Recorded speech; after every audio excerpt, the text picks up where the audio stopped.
మేస్త్రి వర్సెస్ మిస్సే కదా అని పేరు మేస్త్రి వర్సెస్ మెస్సీ. మరి ఇది ఏం డ్రామా అండి? డ్రామా కంపెనీ నడుపుతాను రేవంత్ రెడ్డి. బెంగాల్లో బాగా ఫుట్బాల్ ఆడతారు, వాళ్ళు క్రికెట్ ఆడరు. మీరు చిన్న చిన్న గ్రౌండ్లలో కూడా మీరు క్యాల్కటానో బెంగాల్లో పోతే, చిన్న చిన్న పల్లెటూర్లలో పోతే కూడా, మన దగ్గర పల్లెటూర్లకు పోతే వాడు 3 కట్టెముక్కలు పెట్టి చెక్కబ్యాట్ పెట్టి క్రికెట్ ఆడుతుంటాడు. That is our culture. అది ఎట్లనో మొత్తానికి మాత్రం మన క్రికెట్ వాకిపోయింది. వెనకడ జిరగోని ఆడేది, ఆ జాగాలో వాళ్ళ క్రికెట్ ఆడుతున్నారు మన వాళ్ళు. ఇప్పుడేంద్రా అని అంటే మీరు అదే కల్కటా కనుక పోయినట్టయితే మొత్తం అంతా ఫుట్బాల్ ఆడతారు. దట్ ఈజ్ ఏ రీజనల్ కల్చరా అదేదో తెలియదు, మొత్తానికి వాళ్ళు ఫుట్బాల్ ఆడతారు. రేవంత్ రెడ్డి ఇవాళ ఆయనకున్నటువంటి ఒక దుగ్ధతోటి ఆయన ఏదో హీ మ్యాన్, అందరు అంటున్నారు నువ్వు హీ మ్యాన్ లెక్క ఉంటావని ఉండాలనే ప్రయత్నమా తెలియదు. మొత్తానికి ఆ హీ మ్యాన్ను చూపెట్టుకోవడం కోసం అని చెప్పని లాగేసుకొని ఫుట్బాల్ కోర్టును 10 కోట్ల రూపాయలు ఖర్చు పెట్టి సొంత కోర్టు నోట్ తయారు చేసుకున్నాడు.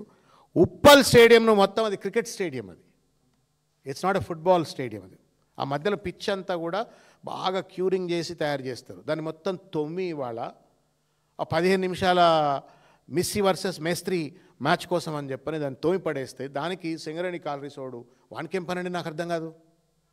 Singareni collieries is not a private corporate company where by doing an advertisement వాడికి ఏదన్నా పాపులారిటీ పెరుగుతుంది, బ్రాండ్ ఇమేజ్ పెరుగుతుంది. మీలాంటి వాళ్ళు మనాంటి వాళ్ళు ఏమన్నా బొగ్గు అనుకుంటున్నట్టుంటే వాడు అడ్వర్టైజ్మెంట్లు ఇస్తే అర్థం ఉన్నది. ఆ మొత్తం ఈ మ్యాచ్ని అంతా కూడా సింగరేణి గని కార్మికుల యొక్క రక్తమాంసాలతో నిర్మితమైనటువంటి, చెమట చుక్కలతో నిర్మితమైనటువంటి ఒక బొగ్గు గనుల నుండి వచ్చినటువంటి ఒక సొమ్ముని ఇవాళ రేవంత్ రెడ్డి జల్సాల కోసం ఇవాళ ఖర్చు పెట్టే ప్రయత్నం చేస్తూ ఉన్నారు. ఎట్ల న్యాయం అయితే చెప్పండి? ఇది కోట్ల రూపాయలు టు కండక్ట్ దట్ ఈవెంట్, కోట్ల రూపాయలు కావాలా? మళ్ళా నువ్వు ఆ స్టేడియంను రెస్టోర్ చేయాలంటే మళ్ళా కోట్ల రూపాయలు కావాలి. ఎవడబ్బా సొమ్మిది? ఎవడబ్బా సొమ్మిది? సింగరేణి గని కార్మికుల సొమ్మది. ఎండనక వాననక పాపం ప్రాణాలను ఫనంగా పెట్టి ఆ బొగ్గు గని లోపలికి పోయి బొగ్గును దొమ్మి ఆ కాలరీస్ను బతికించి ప్రపంచానికి వెలుగులిచ్చేటువంటి ఒక కార్మికుల సొమ్ము అది.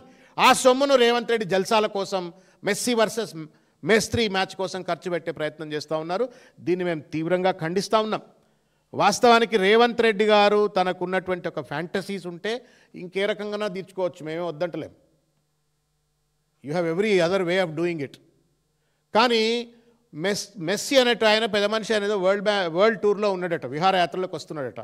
ఆ విహారయాత్రలోకి వచ్చేటోడిని ఈయనేదో స్పెసిఫిక్గా పిలిపించినట్టుగా ఎక్కడ చూసినా ఓటింగ్లు కనబడుతున్నాయి.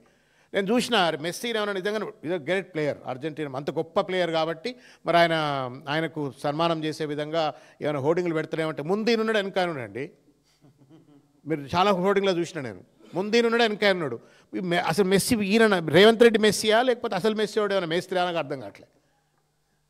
If you want to really honour a global player, నిజంగానే హానర్ చేయాలి గ్లోబల్ ప్లేయర్ కంటే అని ముందు పెట్టి నెనుకుండాలి. ఈయన నెట్ పడదొబ్బిండి మెస్సీని కూడా పెట్టేసి ముందు హోర్డింగ్లు, పబ్లిక్ మనీతోటి హోర్డింగ్లు, సింగరేణి సొమ్ముతోటి మ్యాచ్లు. ఇంత చిల్లరగా ఇవాళ ప్రజాధనాన్ని దుర్వినియోగపరుస్తున్నటువంటి ఒక పరిస్థితి.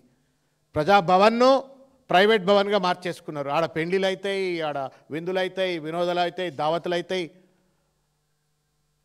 మళ్ళా ప్రజల సొమ్ముతోటి ఇవాళ వ్యక్తిగత జల్సాలకు, ఇవాళ వ్యక్తిగత కోరికలకు, ఇవాళ వినోదానికి వేదికలుగా ఇవాళ ప్రజల సొమ్మును వాడుకుంటున్నట్టు ఒక వైనాన్ని తీవ్రంగా ఖండిస్తూ ఉన్నాం.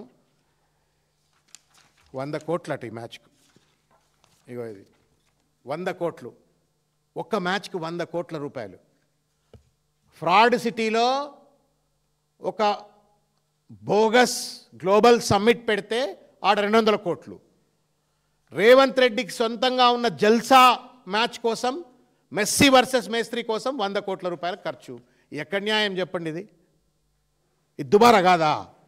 మళ్ళీ పక్కనే నన్ను కోసుక తినరి, నన్ను కోసుకున్న 1 రూపాయి లేదు, నా దగ్గర సొమ్ము లేదు, నేను పెన్షనర్లకు డబ్బులు ఇవ్వడట, నిరుద్యోగాభృతులు ఇవ్వడట, లేకపోతే మహాలక్ష్మి పథకాన్ని అమలు చేయడు, ఇంక ఏ రకమైన ఒక పథకాలు, ఫీ రియంబర్స్మెంట్లు ఇవ్వడు, గురుకులాల్లో ఉన్న విద్యార్థులకు స్కాలర్షిప్లు ఇవ్వడు, పైసలు లేవు.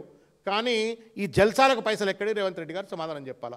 ఇవన్నీ గుర్తుపెట్టుకుంటారు ఫేస్ 2 ఫేస్ 3లో గ్రామీణ ప్రజలు. Thank you.